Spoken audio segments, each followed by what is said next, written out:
আজ 14ই মে বৃহস্পতিবার, ইরান যুদ্ধের ৭৬তম দিন। আমার ফেসবুকে লাখ লাখ পাঠক আছেন যারা আসলে গত ২.৫ মাস ধরে আমার লেখা পড়ছেন, ইরান যুদ্ধের সিরিজ পড়ছেন। যেহেতু আমি ভূরাজনীতি পড়াই এবং লেখালেখি করি, আপনারা গভীর আগ্রহ নিয়ে আমার লেখাগুলো পড়ছেন এবং সেই জায়গা থেকেই আসলে আমার উদ্বুদ্ধ হয়ে আমার মনে হলো আমি ইউটিউবেও ভিডিও করি। যদিও আমি কথা বলতে অতটা অভ্যস্ত নই, তারপরেও মনে হলো যে ভিডিও করে আমার যে কথা যেগুলো আমি লিখি সেগুলো আমি ভিডিও আকারেও প্রকাশ করি, তাহলে যারা ভিডিও দেখতে পছন্দ করে তারাও হয়তো তথ্যগুলো জানতে পারবে এবং যারা যুদ্ধ নিয়ে ভূরাজনীতি নিয়ে জানতে চায়, বুঝতে চায়, তারা হয়তো আমার কথাগুলো শুনবেন। সুতরাং আপনারা যারা আসলে ভূরাজনীতি সম্পর্কে জানতে চান বা এই বিষয়ে আপনাদের আগ্রহ আছে, তারা নিশ্চয়ই আমার ভিডিওতে লাইক দিবেন এবং সাবস্ক্রাইব করবেন, এবং আশা করছি এখন থেকে নিয়মিত আমি একটা করে হলেও ভিডিও দেওয়ার চেষ্টা করব। তো এই ৭৬তম দিনে এসে যেটা সবচাইতে গুরুত্বপূর্ণ সেটা আগে বলি। সেটা হচ্ছে যে এখন মনে হচ্ছে যে আমেরিকার সরকার, বিশেষ করে ট্রাম্প, যাদের আমেরিকার যে প্রেসিডেন্ট, তার সাথে বোধহয় আমেরিকার গোয়েন্দা সংস্থার কিছুটা হলেও মনে হচ্ছে এক ধরনের কনফ্লিক্টিং অবস্থা বিরাজ করছে। এটা বলার কারণ কি সেটা বলি।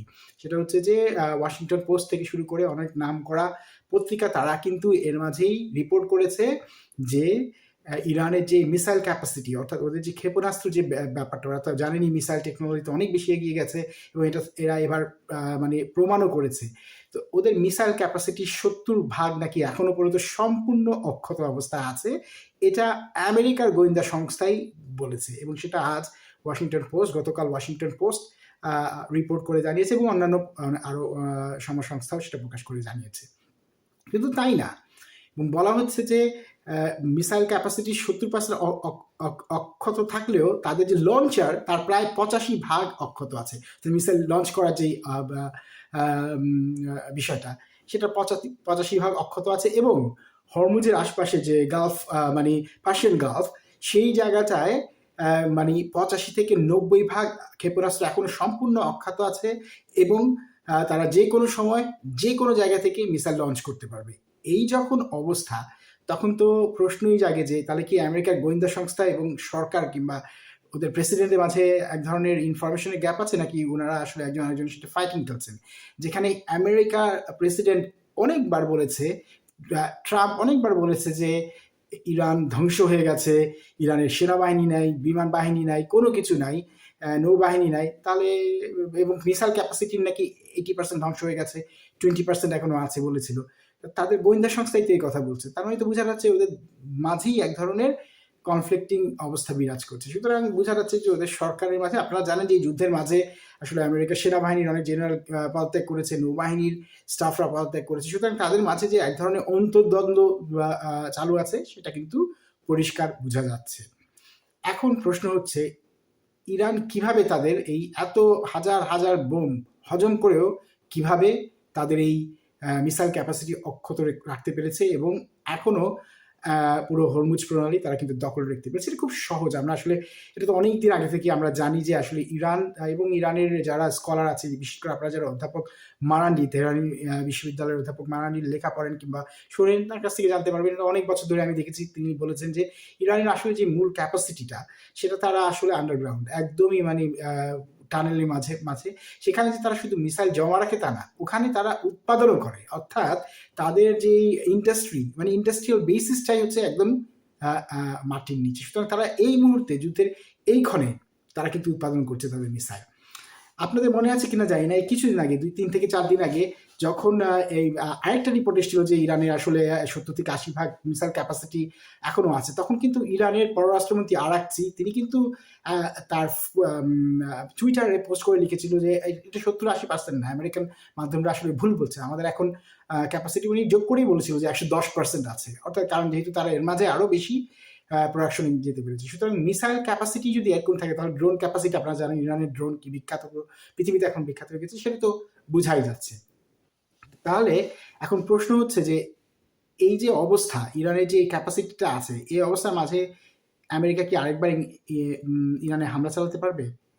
কথা হচ্ছে তারা যদি হামলা চালায়, তাহলে আপনারা তো জানেন যে এর আগে আরেকটা রিপোর্ট প্রকাশ হয়েছিল, সেটাও গোয়েন্দা সংস্থার রিপোর্ট, এবং সেখানে বলা হয়েছে কি, সেখানে বলা হয়েছে যে আমেরিকার যে মিসাইল ক্যাপাসিটি তার 50% কিন্তু অলরেডি রিপ্লিটেড হয়ে গেছে, অর্থাৎ শেষ হয়ে গেছে।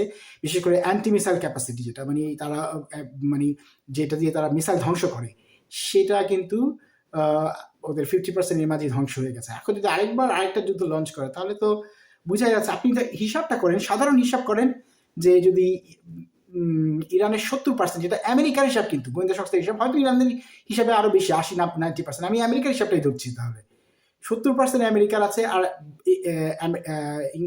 আমেরিকার আছে হচ্ছে 50%।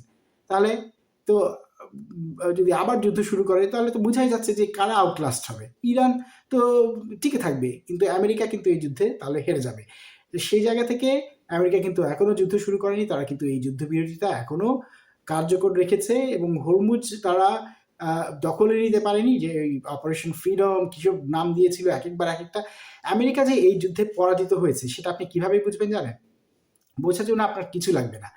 প্রথমে আপনি দেখবেন যে আমেরিকার এই যুদ্ধের প্রথম এম কোনটা ছিল, সেটা এম ছিল হচ্ছে কি, ইরানের সরকারকে উৎখাত করা।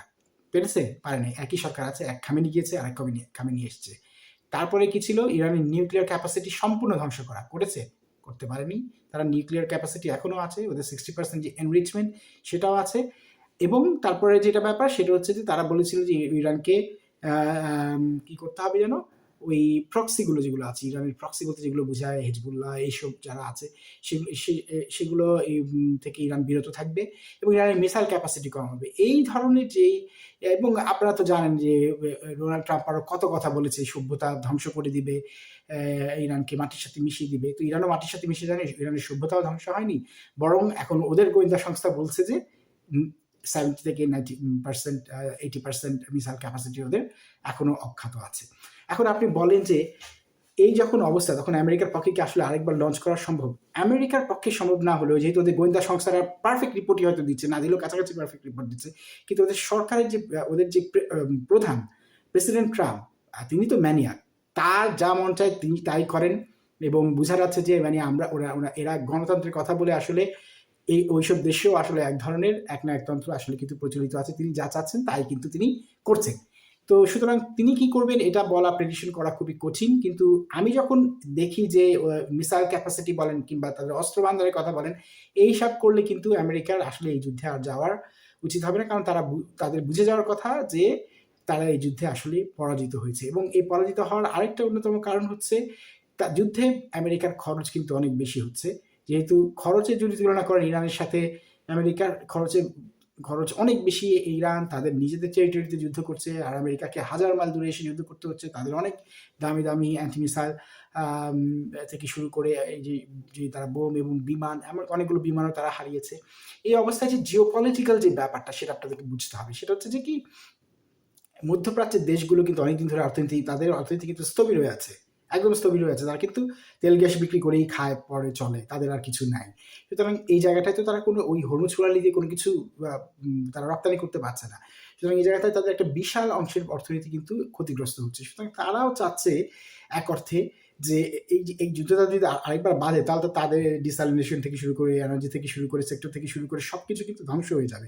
বিশেষ করে সৌদি আরব কিন্তু চাচ্ছে না যে এই যুদ্ধটা আরেকবার শুরু হোক। যদিও আরব আমিরাত তারা চাচ্ছে, কারণ তাদের সাথে আবার ইসরায়েলের এক ধরনের এই যে আব্রাহাম লিঙ্কন মানে অ্যাকর্ড আছে, এবার ওদের যে এগ্রিমেন্ট আছে, ইসরায়েলের একটা সম্পর্ক ভালো আছে। ইসরায়েল হয়তো তাদেরকে প্রেশার দিচ্ছে, আর আরব আমিরাতের নিজস্ব কোনো কিছু ইন্টারেস্ট আছে, সেগুলো অন্য কোনো ভিডিওতে বলবো। সুতরাং আরব আমিরাতের বা ইউএইর ব্যাপারটা একটু ভিন্ন, কিন্তু অন্যান্য যে গালফ কান্ট্রিগুলো আছে তারা কিন্তু সেটা চাচ্ছে না, এবং সেটা বোঝাই যাচ্ছে। এছাড়াও পুরো পৃথিবীর দেশগুলো, বিশেষ করে সাউথ ইস্ট এশিয়ার দেশগুলো, তারা কিন্তু এর মাঝেই তাদের কিন্তু তেল গ্যাসের সংকট হতে আমরা কিন্তু কিছুটা হলেও এখন দেখতে শুরু করেছি, এবং আগামী আরও 1-2 সপ্তাহ পরে কিন্তু এটা আরও খুব বেশি ভিজিবল হবে। সুতরাং এই অবস্থায় নিশ্চয়ই আমেরিকার মিত্র দেশগুলো, বিশেষ করে জাপান, সাউথ কোরিয়া, যারা কিনা ওই অঞ্চলের তেলের উপর নির্ভরশীল, তারা নিশ্চয়ই চাইবে না যে আমেরিকা আবার আরেকটা যুদ্ধে জড়িয়ে যাক। তাহলে এই অবস্থায় যদি ট্রাম্প লেজ গুটিয়ে পালায়, তাহলে তো ট্রাম্পের পরাজয় হলোই।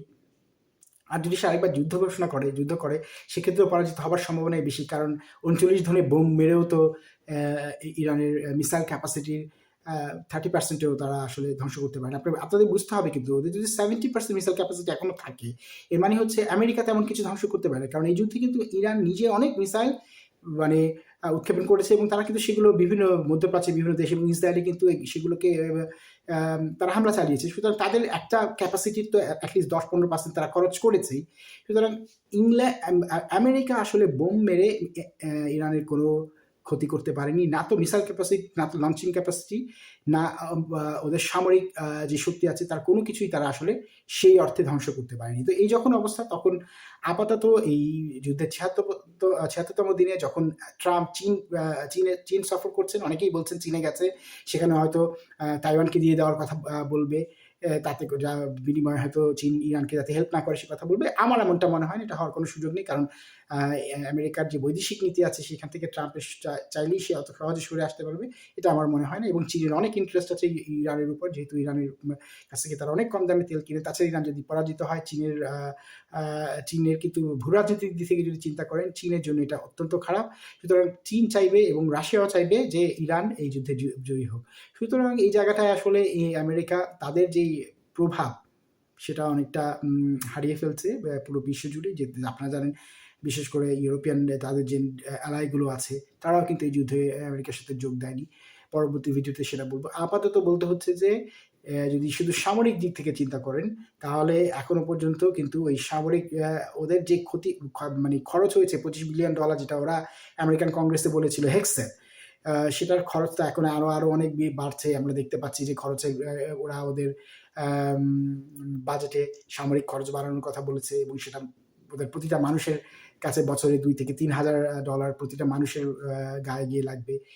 এই বিষয়গুলো কিন্তু আছে। সুতরাং আমেরিকার জন্য যুদ্ধ এত দীর্ঘস্থায়ী হবে, আমেরিকায় লোকাল পলিটিক্স অত্যন্ত কঠিন হয়ে যাবে ট্রাম্পের জন্য এবং ট্রাম্পের দল রিপাবলিকান পার্টির জন্য। সুতরাং এখন আমাদের দেখার বিষয়, ট্রাম্প কি এই ইরান যুদ্ধে নিজের পরাজয় স্বীকার করে লেজ গুটিয়ে চলে যায়, নাকি আবার একটা যুদ্ধ শুরু করে, সেটা আমরা দেখার অপেক্ষা থাকলাম। প্রিয় দর্শক, আগামী ভিডিও দেখবেন আশা করছি।